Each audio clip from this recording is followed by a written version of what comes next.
A very good afternoon to all of you, Financial Management 2A students all around the country, all campuses of Varsity College. The voice that you're hearing belongs to me. Name is Cheryl Morford. I'm the module leader for FINM 6221. So throughout the semester, I'm going to be doing some master classes for you to prepare you for your first test, which you guys are writing next week, and then for test 2, and then finally for the exam, which will be at the end of the semester. So today we're going to be talking test 1, which I hope you guys know by now is covering Learning Unit 1 as well as Learning Unit 2. One small change in terms of the mark allocation. All tests will now only be out of 50 marks, not 60. I thought you guys just needed to know that. So what I want to do, 3 separate recordings, one of them on the theory in Learning Unit 1. Then the others are going to be ratio calculations. I'm going to do a question for you on investment ratios. And I'm also going to do another question involving all of the other ratios. So just give me a short while, please, to set up and share my screen. I'm not disappearing. I'm just getting myself ready.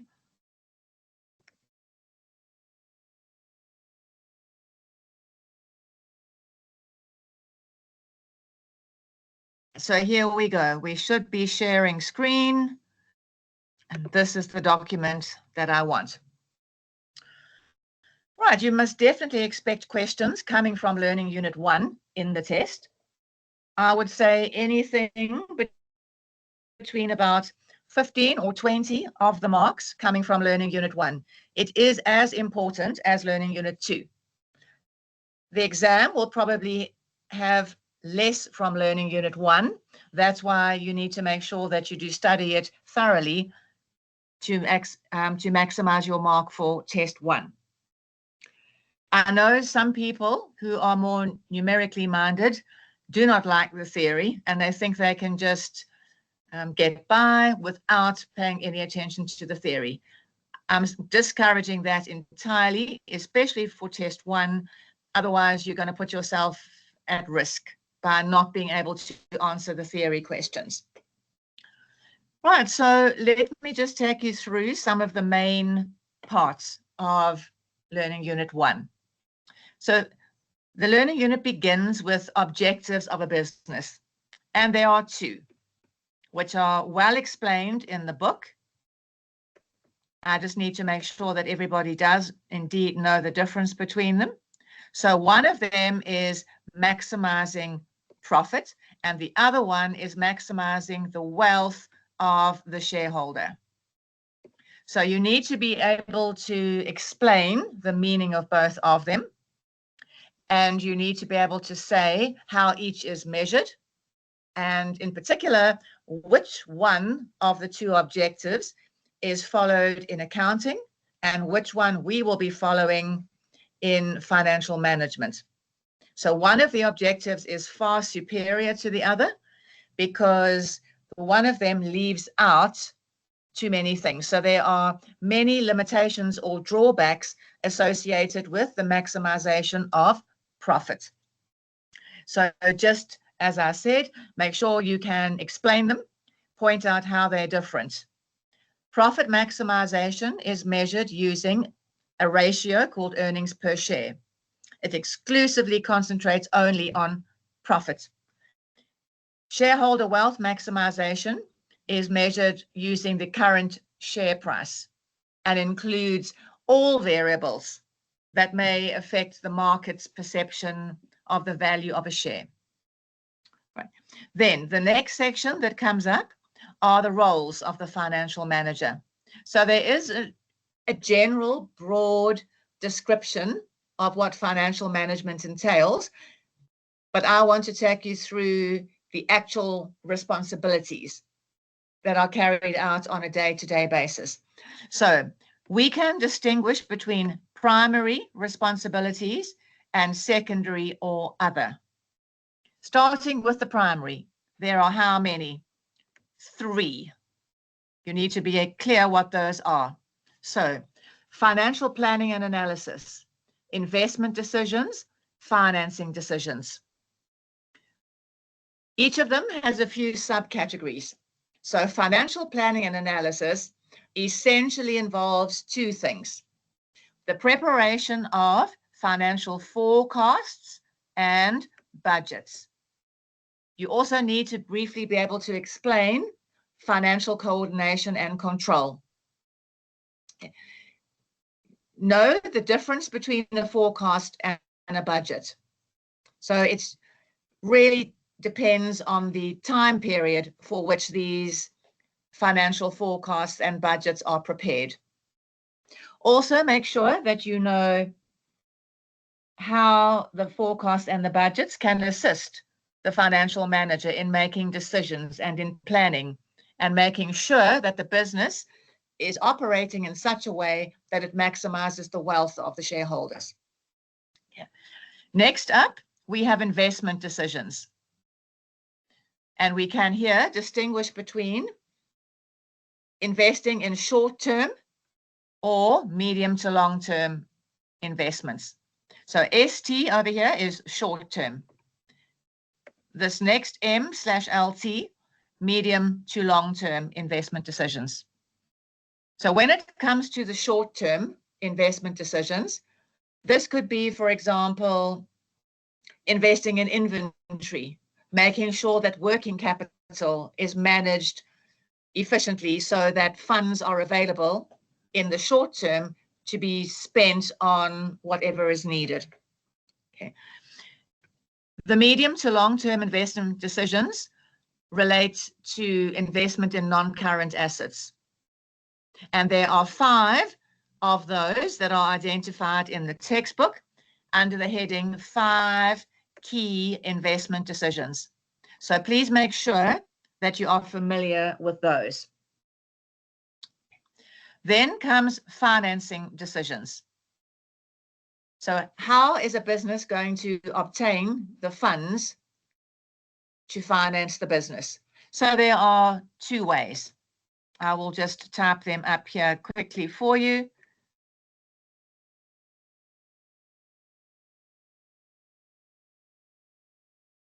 Either, I'm just going to make it a bit bigger, sorry, it's a bit small.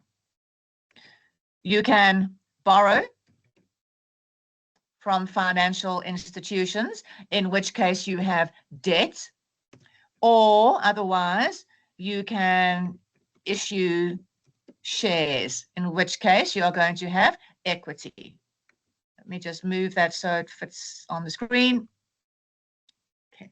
So what the financial manager has to do here is determine the split between the debt versus the equity. And obviously, they will be guided by a target debt equity ratio. And that ratio we will have a look at in the next recording. Then, if we get on to the secondary or the other responsibilities, I will name them for you. There's 4. Okay. Cash management, very straightforward. Relationship management, as well as risk management and dividend decisions. So out of all of those, I would say that relationship management is the most important because there's the most basically happening in there. So it means that we need to establish and maintain positive relationships with anybody who is affected by the business. And these people are what we call stakeholders. That is a very important term. Not to confuse with shareholders. So you must be able to name about 5 stakeholders. For example, we have shareholders who are the investors. We have suppliers. We've got customers. We have got creditors. We've got employees. We've got the government. We've got the community. So you must be able to name them, state what their objectives are. That's another important thing. And lastly, how they would be affected by the financial decisions and why they are interested in financial statements. Okay. So there are some nice questions in the textbook that you can use to make sure that you understand this and are ready to answer questions on these. Okay. Then coming to dividend decisions and risk management. Okay. In terms of dividend decisions, this basically relates to the profit of the business. So what can we do with the profit? Two things. We can either, it's not going to let me draw here, which is a bit of a nuisance, over there or over here. So we don't have the same annotation tools that we used to have in Blackboard. So it is a little bit tedious. So with the profit, we can do what? We can pay it out in the form of dividends. And if we do that, that will be one of the decisions that we have to make. If we don't pay it out as dividends, we can keep it. If we keep it, it's called retained income or retained earnings, and that will be set aside to finance the future growth of the business. So that's what dividend decisions is all about. Okay. And then finally, there's risk management. So risk is the probability of your actual outcome differing from your expected or your budgeted. Okay. There are several kinds of risks, and there are various measures that businesses can put in place to try to totally eliminate the risk or otherwise, at best, reduce the exposure to risk. Then there's a short section in the textbook that mentions ethics, which is extremely important in the financial world and the professional subjects such as accounting, finance, and tax. Okay. Another important concept is agency relationship and the agency problem. So first up, it must be very clear that these are two different things. So on the one hand, you have the agency relationship, and then we have the agency problem. So you would need to know the difference between them and to be able to describe both. So now, who is the agency relationship between? So this is just an example of the principal-agent problem. So the principal is the owner of the business, which in this case is the shareholder. The shareholders contribute the capital, but are not involved in the running of the business.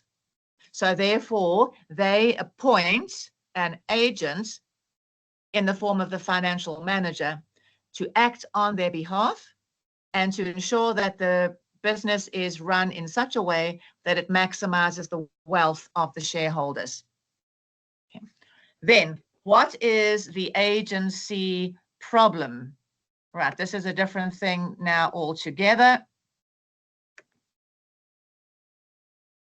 So you'll be needing to know when the agency problem arises.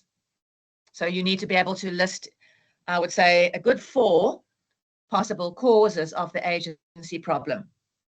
So let's see what the agency problem is. So it occurs when the objectives of the financial manager and the business are not aligned. So it's a mismatch, in other words, a conflict of interest. And it can take place when the financial manager seeks opportunities to maximize their own personal wealth and personal position at the expense of the company.